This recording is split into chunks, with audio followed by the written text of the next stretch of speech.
evening, viewer. Welcome to our Globe TV. Here's breaking news. Yes, relationships are built on trust, mutual respect, mutual interest, and regard for mutual sensitivities.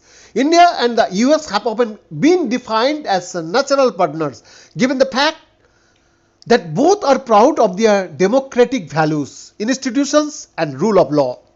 Yeah, India is the largest democracy and the US is the greatest one. Yet both had to traverse different global and ideological trajectories to align their interests and convergence while overcoming or even maintaining some of their fundamental divergences on global issues to become global comprehensive strategic partners over time.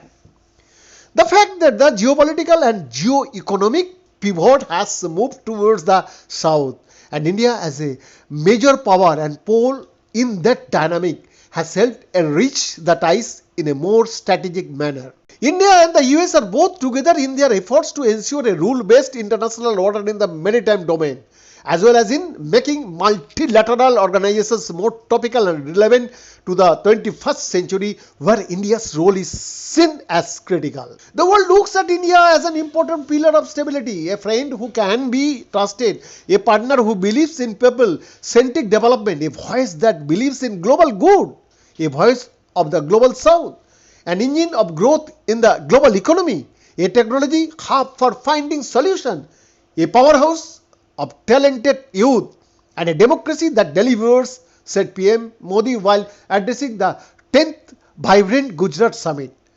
The US recognizes this strength of India and has worked through institutionalized mechanisms to support and cooperate with New Delhi on several landmark initiatives.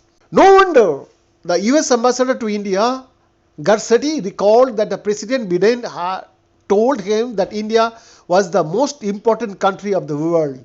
During the prominent state visit by PM Modi in June 2023, President Biden himself reiterated that his country's partnership with India is the most consequential in the world.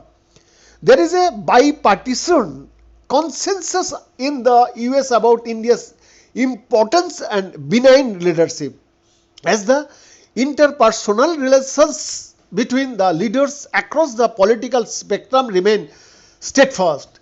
They met quite frequently at the G7, Quad, Democracy Summit, G20, and so on, apart from bilateral formals. Both have tremendous convergences and concerns with regard to global challenges, even though their approaches might differ sometimes. This is more so as the Sino-US geopolitical and geo-economic competition intensifies with the fractured global order. And ipso facto, yeah, this makes India is a strategic pivot, which is following a conscious and national interest driven yet principled policy of multi-alignments and strategic autonomy in our international discourse. India's unique and successful presidency of the G20, when President Biden visited New Delhi and supported Indian initiatives, is a testament to that. More importantly, on the sidelines of the G20 summit, the US and India, along with other partners, launched a critical and mutually beneficial project, India-Europe Middle East Economic Connectivity, that is called IMEEC, covering geographies of the mutual interest, which is said to be a game changer once completed. Both also work closely in the IUSU, India, the US, Saudi Arabia, and the UAE, and I2U2 matrix, which have enabled India's regional and sub-regional approach to its extended neighborhood. Likewise, both countries also work in trilateral formats in Africa and Southeast Asia, as well as even in South Asia through the Blue Dot Network and other frameworks. On the existential challenge of climate change, both countries have developed a sustainable collaborative matrix within the context of the US-India Climate and Clean Energy Agenda 2030 partnership across mitigation, adaptable and renewable energy and technologies. Likewise, they have launched a hydrogen and biofuels task force also. So many more. Then the report, Globe TV, Delhi, Bharat.